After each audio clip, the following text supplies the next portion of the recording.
창세기 오늘 1장 26절로 28절,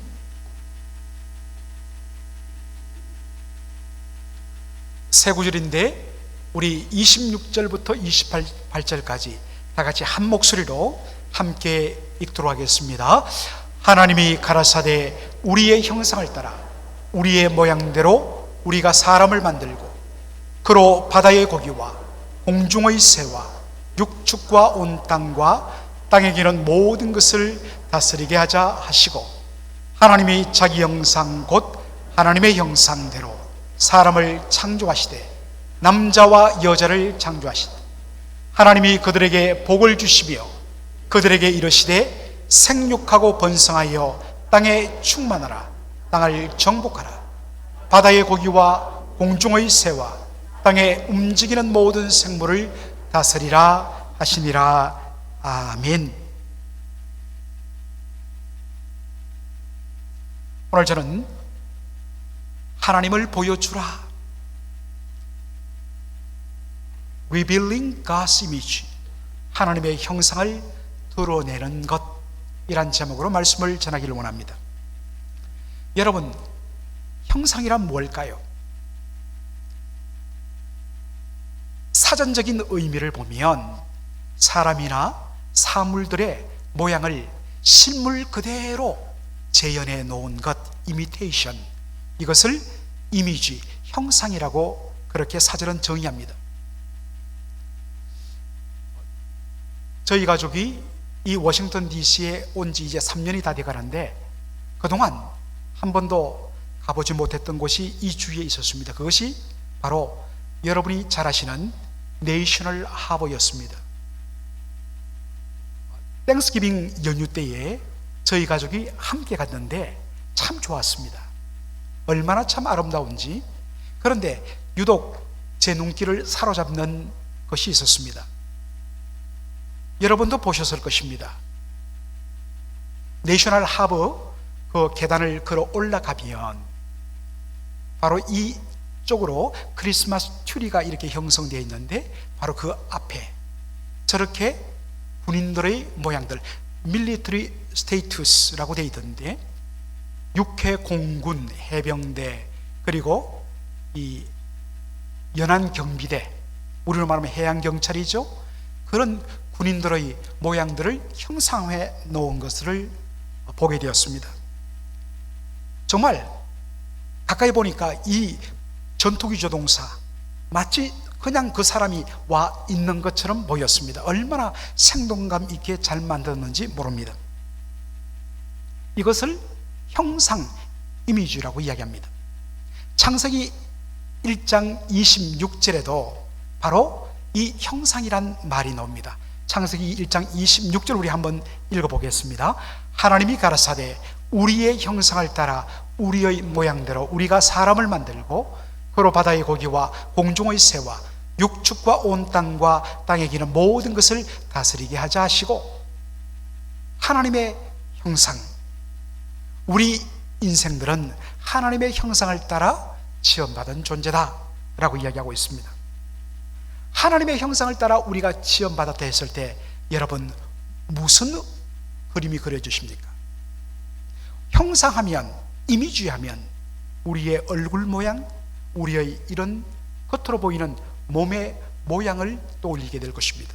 그런데 여러분 요한복음 4장 24절 보면 하나가 빠졌는데요, 요한복음 4장 24절 보면 하나님은 영이시라, 하나님은 영이시라 라는 말이 나옵니다. 여러분, 하나님은 영적인 존재십니다.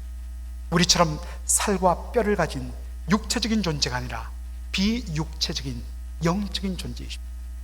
하나님이 영이시란 말은 하나님은 우리처럼 이런 육체를 가지지 않으시는 분이란 뜻도 되고, 또한 하나님이 영이시란 것은 하나님은 인격적 존재라는 의미도 됩니다. 자, 그렇다면 우리처럼 육체를 가지 아니하시는 하나님의 형상을 따라 우리가 지음받았다 했을 때 하나님의 형상은 무엇일까요? 그것은 바로 영이신 하나님의 인격과 성품을 말할 것입니다. 따라서 하나님의 형상으로 우리가 지원받았다는 것은 하나님의 인격과 성품, 하나님의 의, 하나님의 거룩, 하나님의 사랑, 하나님의 선하심, 하나님의 자비로우심, 하나님의 진실하심, 이와 같은 하나님의 인격과 성품을 따라 우리를 만들었다는 것입니다.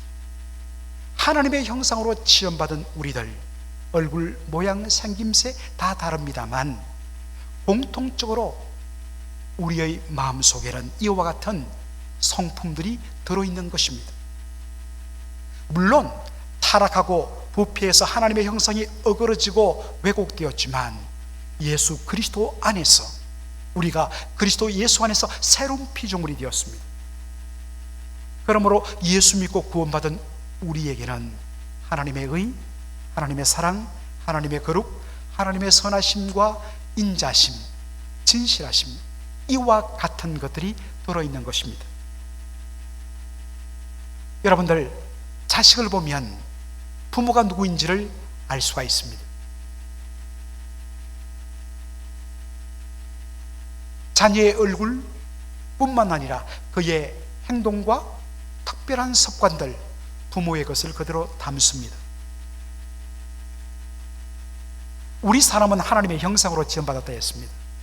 따라서 정상적이라면 우리의 삶을 보면, 우리 안에 있는 성품을 보면 우리를 하나님의 형상을 따라 지으신 하나님, 그분이 누구이신지가 드러나고 보여진다는 것입니다. 여러분들, 우리 안에 하나님의 형상, 우리를 지으신 하나님의 인격과 성품이 드러나게 될 때 하나님이 무엇을 받으실까요? 자, 마태복음 5장 16절을 우리 다 같이 읽도록 하겠습니다. 시작.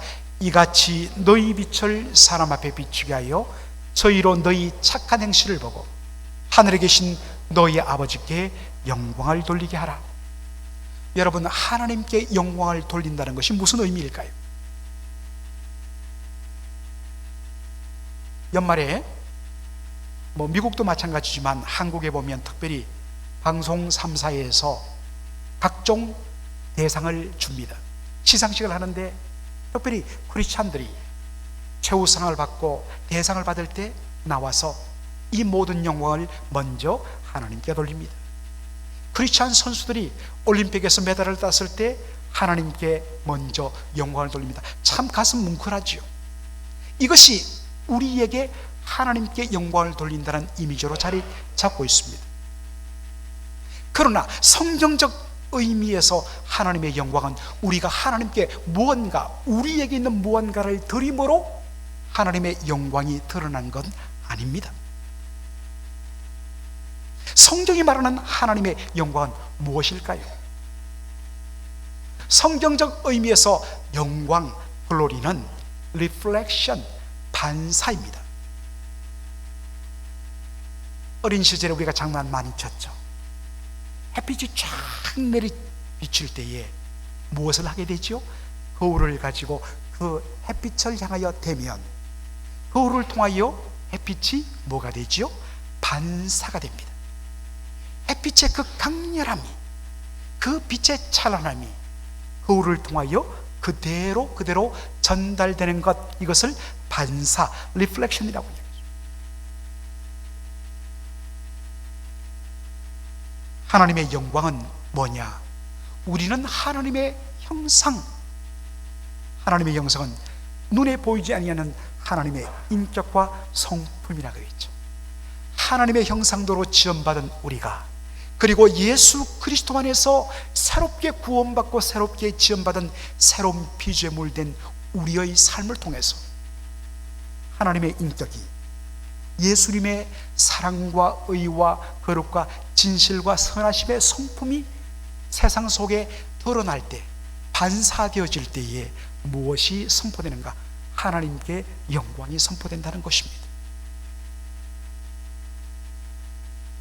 그런 의미에서 하나님의 형상으로 처음 지음받고 그리스도 예수 안에서 새로운 피조물로 재창조된, 리크리에이션된 우리 예수 믿는 한 사람 한 사람, 우리를 통하여 무엇이 드러나고 있습니까? 분명 우리를 통하여 하나님 그분이 드러날 것인데, 혹여 우리의 잘못된 말, 우리의 잘못된 성품, 우리의 잘못된 행동을 통하여 세상 속에 리플렉션, 반사되는 하나님의 모습은 과연 성경이 계시하는 하나님 그분의 모습과 일치하느냐 하는 것입니다. 여러분 한 분 한 분이 바로 하나님의 형상이십니다. 자, 그런데 여러분, 오늘 여기서 우리가 주목할 것은 이것입니다. 창세기 26절이 무슨 말로 시작되는가 하는 것입니다. 다시 한 번 더 읽어보죠. 시작. 하나님이 가라사대 우리의 형상을 따라 우리의 모양대로 우리가 사람을 만들고, God said, 하나님이 말씀하셨다. 말씀하신 하나님은 영어 문법으로 말하면 3인칭 단수입니다. 그리고 히브리어는 동사가, 주어가 몇 인칭 단수인지 복수인지 동사에게도 단수, 복수가 있습니다. 참 특이한 그런 언어입니다. 히브리어로 보면 하나님은 3인칭 단수, 말씀하셨다 이 말도 3인칭 단수 동사입니다. 그렇다면 뒤에 따라오는 말은 뭐겠습니까? 하나님이 말씀하시기를 내가 나의 형상을 따라 나의 모양대로 내가 사람을 만들고, 이것이 맞는 표현 아니겠습니까? 그런데 성경은 어떻습니까? 하나님이 가라사대 다음에 우리의 형상을 따라 우리의 모양대로 우리가 사람을 만들고, we, us, our 1인칭 복수관입니다. 문법적으로 말하면 틀린 문장이에요.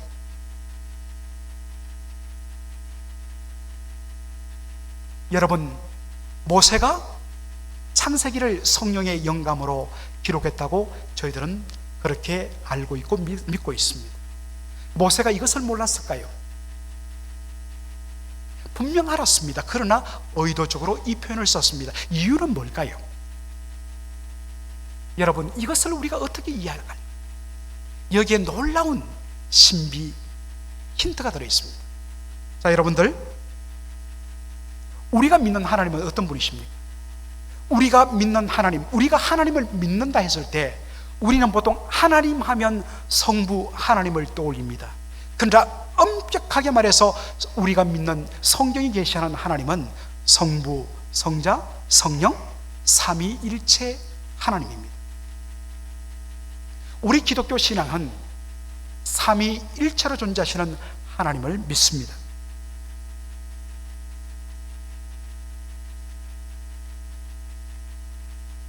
하나님이 삼위일체로 존재하기 때문에 하나님은 당신을 자신을 향하여 말할 때 우리가 우리의 형상을 따라 우리의 모양대로 사람을 만들자 하신 것입니다. 그렇다면 우리 사람들은 다 정확하게 말하면 성부, 성자, 성령, 삼위일체 하나님의 형상으로 창조된 존재라는 의미입니다. 여러분, 삼위일체 하나님으로 우리가 지원받았다는 것을 가장 잘 보여주는 성경 구절이 어디일까요? 바로 하나님은 사랑이시라. 요한일서 4장 8절. 이 세상에 성경에 나오는 모든 말씀 중에서 가장 귀한 말씀 하나를 꼽으라면 저는 당연코 요한일서 4장 8절을 꼽습니다. 하나님은 사랑이시라. 하나님은 영원전부터 사랑의 하나님으로 존재하십니다. 하나님의 존재와 하나님의 성품 사랑은 뗄래야 뗄 수 없습니다. 하나님은 누구신가? 그분은 사랑이시다. 그분은 사랑의 하나님이시다. 여러분, 어린 시절에 여러분들 다 짝사랑을 해보셨을 것입니다. 짝사랑이란 것을 이제 영어 표현을 찾아보니까 다양한 것이 있는데 one-sided love, 한편에서만 되어지는 그러한 사랑이란 의미죠. 자기 혼자 사랑하고 자기 혼자 웃고 자기 혼자 우는 그것이 짝사랑입니다. 그런데 엄밀한 의미에서 여러분, 짝사랑은 사랑이 아닌 것입니다. 왜 그럴까요? 진정한 의미의 사랑은 반드시 둘 이상의 복수의 관계에서 인격적으로 서로 주고받는 것이 사랑이기 때문입니다. 그런 의미에서 서로를 향하여 표현되지 않는 사랑은 사랑이 아닌 것이에요.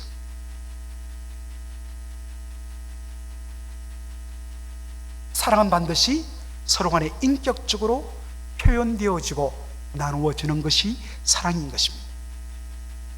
하나님은 사랑이시라.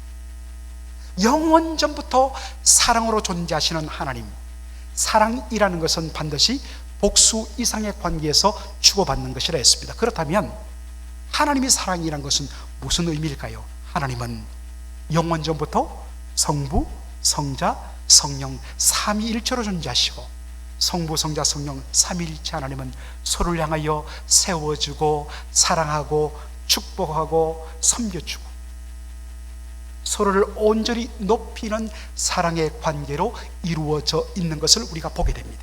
이것이 삼위일체 하나님의 사랑되심입니다. 바로 이 사랑의 하나님으로 말미암아 지음받은 것이 우리라고 했습니다. 여러분, 성부 하나님, 성자 하나님, 성령 하나님 사이의 이 사랑의 관계를 성경은 어떻게 보여줍니까? 자, 여러분, 빌립보서 2장 6절로 8절을 우리 한번 먼저 보시죠. 이것은 예수님에 대해서 말하는 겁니다. 그는이라고 이 말한 이 앞에는 원래 지저스 크라이스트가 생략되어 있습니다. 예수님은 누구냐? 성자 하나님은 누구냐? 그는 근본 하나님의 본체시다. 예수님이 근본 하나님의 본체시란 이 말을 쉽게 풀이하면, 예수님은 성부 하나님과 동등한 신적인 본질을 가지신, 동등한 신적인 영광을 가지신, 동등한 신적인 권능을 가지신 동등하신 하나님이라는 뜻입니다. 그런데 그분께서 어떻게 하셨습니까? 그는 근본 하나님의 본체시나 하나님과 동등됨을 취할 것으로 여기지 아니하시고 오히려 자기를 비워서 종의 형체를 가져 사람들과 같이 되었고 사람 모양으로 이 땅에 나타나셨다 했습니다. 그리고 자기를 낮추시되 죽기까지 복종하셨으니 십자가에 달려 죽기까지 복종하셨다 했습니다. 여러분, 왜 예수님이 이렇게 하셨을까요? 왜 그분은 하나님과 동등되신 하나님이심에도 불구하고 그 모든 것들을 내려놓고 십자가에 죽기까지 복종하셨을까요? 그 이유는 하나입니다. 예수님의 유일한 관심은 아버지 하나님을 기쁘시게 하는 데 있었습니다. 하나님의 뜻을 이루어 아버지 하나님을 기쁘시게 하는 것이 예수님의 마음의 가장 큰 관심이고 기쁨이었습니다. 하나님의 뜻이 무엇인가? 하나님의 뜻은 죄인들을 구원하는 것입니다. 아버지의 뜻을 이루어 아버지를 기쁘게 하기 위해서 예수님은 하나님과 동등됨을 취할 것으로 여기지 아니하시고 자기를 비우시고 낮추시고 사람의 몸으로 이 땅에 오셔서 죽기까지, 십자가에 죽기까지 복종하셨다. 아버지의 기쁨을 위해서라면 당신의 모든 것을 내려놓는 것, 이것이 아버지를 향한 아들 예수님의 사랑이었습니다. 이런 아들의 모습을 보시고 성부 하나님이 보이신 반응은 무엇입니까? 빌립보서 2장 9절로 11절을 우리 다 같이 한번 한 목소리를 읽도록 하겠습니다. 시작. 이러므로 하나님이 그를 지극히 높여 모든 이름 위에 뛰어난 이름을 주사 하늘에 있는 자들과 땅에 있는 자들과 땅 아래 있는 자들로 모든 무릎을 예수의 이름에 꿇게 하시고 모든 입으로 예수 그리스도를 주라 신하여 하나님 아버지께 영광을 돌리게 하셨느니라. 아들은 아버지를 기쁘시게 하기 위하여 자기의 모든 것을 다 내려놓았습니다. 그러자 아버지 하나님은 아들에게 모든 이름 위에 뛰어나게 하시고 모든 존재들이 무릎을 꿇어 그 아들 예수께 주라 신케 함으로 당신이 받아야 할 그 주라는 칭호와 그 영광과 찬송을 아들에게 다 돌리시고 아들이 높임 받는 것을 보시고 그것을 어떻게 했다고요? 자신의 영광으로 삼으셨다.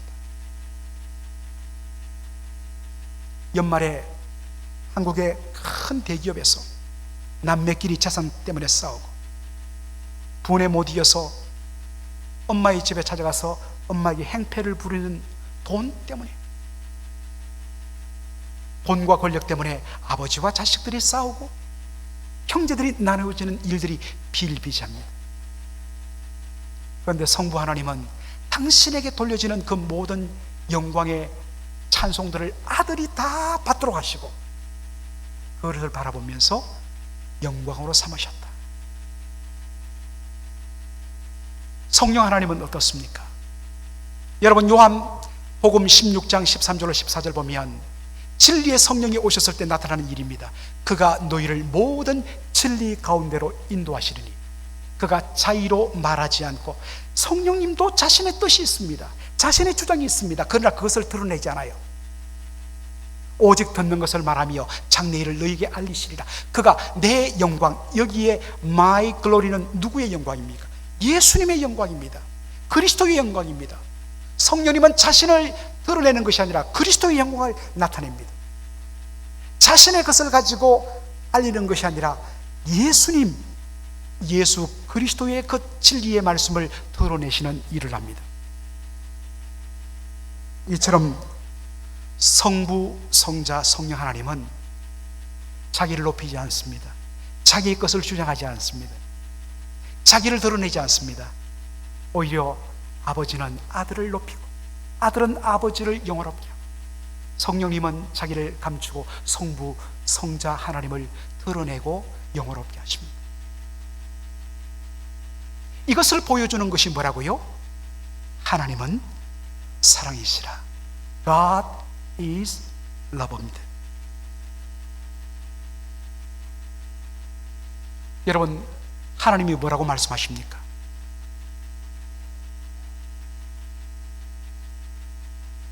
우리의 형상을 따라 우리의 모양대로 우리가 사람을 만들자.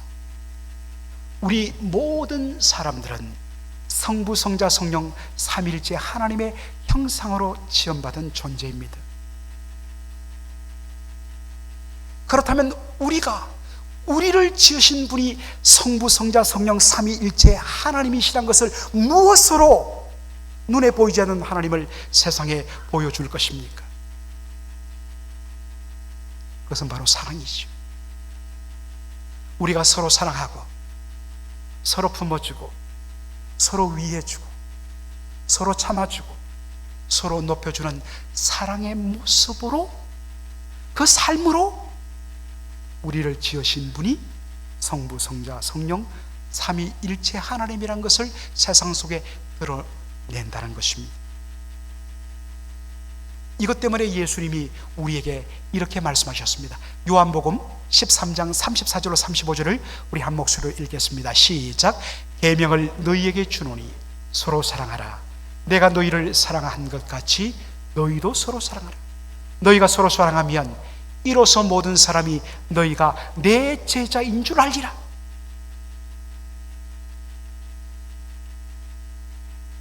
우리가 예수 믿는 사람이란 것, 주님의 제자라는 것, 구원받은 백성이란 것을 무엇으로 확인할 수 있는가? 주일날 여러분들 성경 찬송 들고 예배당에 오는 것으로? 이렇게 여러분들 예배당에 앉아서 예배 드리는 것으로? 아니에요. 그것은 열매입니다.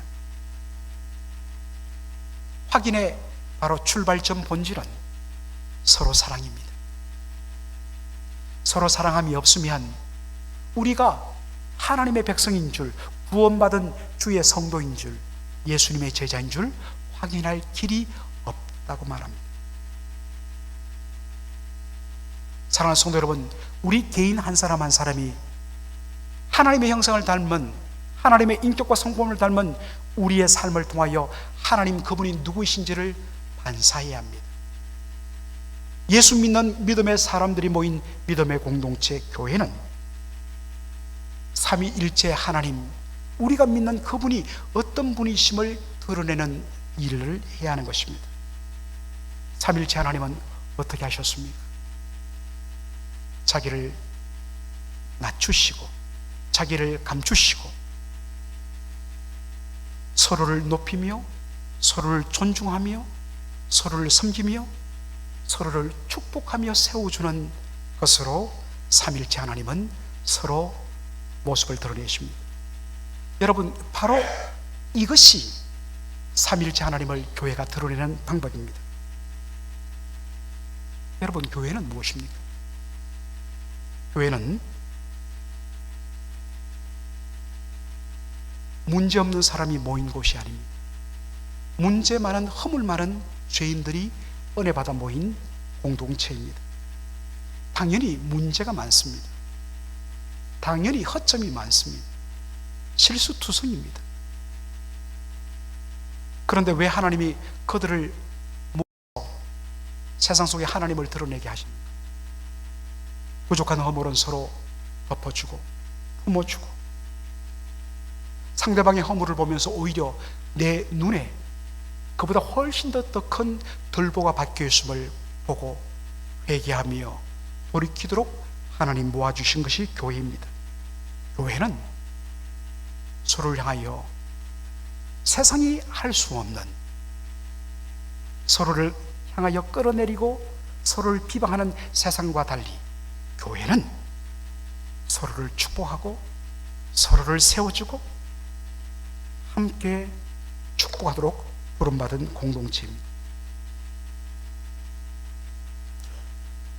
따라서 공동체 안에서 서로를 향해 험담하고 손가락질하고 비방하고 비난하는 것, 그것은 마귀적인 것입니다. 거기에는 삼일체 하나님의 모습이 전혀 나타나지 않습니다. 사람들은 이야기합니다. 당신이 먼저 하면 나도 하겠어. 아니요, 우리를 지으신 삼일체 하나님은 먼저 자신을 낮추고 서로를 높여주고 세워주고 축복해주는 것으로 자신을 드러내십니다. 너희가 서로 사랑하면 이로써 모든 사람이 너희가 내 제자인 줄 알리라.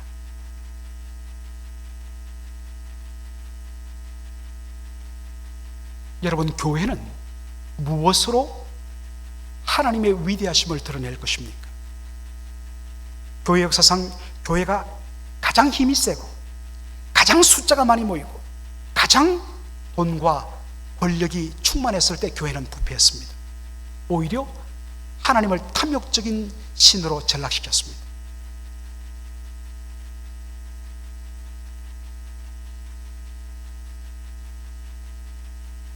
우리가 돈이 부족하고 성도 숫자가 부족하고 그것 때문에 하나님 일을 할 수 없다고요? 그렇지 않습니다.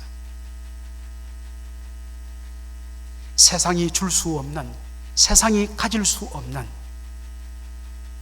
서로 사랑하며 축복하며 세워주는, 거기만 가면 사랑의 용광로가 끓어넘치고, 거기 가면 어떤 것도 품어주고, 거기 가면 어떤 눈물도 닦아주고, 거기 갔다 나오면 마음속이 훈훈해지고 녹아지는 그런 사랑의 용광로, 바로 그것을 통하여 교회는 복음의 복음을 드러내는 역사를 할 수가 있습니다. 하나님은 우리에게 그것을 보여달라고 이야기하십니다. 교회는 세상에 삼위 하나님이 사랑이심을 보여주는 공동체여야 합니다. 당신이 먼저 하면 아닙니다. 제가 먼저 하겠습니다.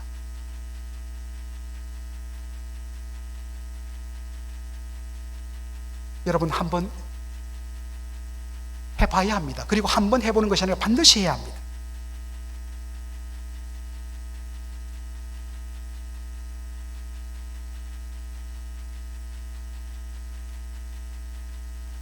이것 하지 않고서는 죄송하지만 교회는 교회 될 수 없습니다.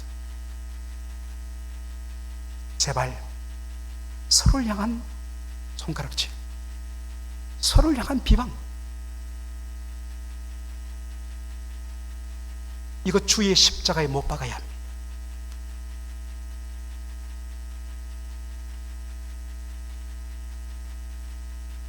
여기서 새로운 바로 진정한 출발이 시작되는 것입니다.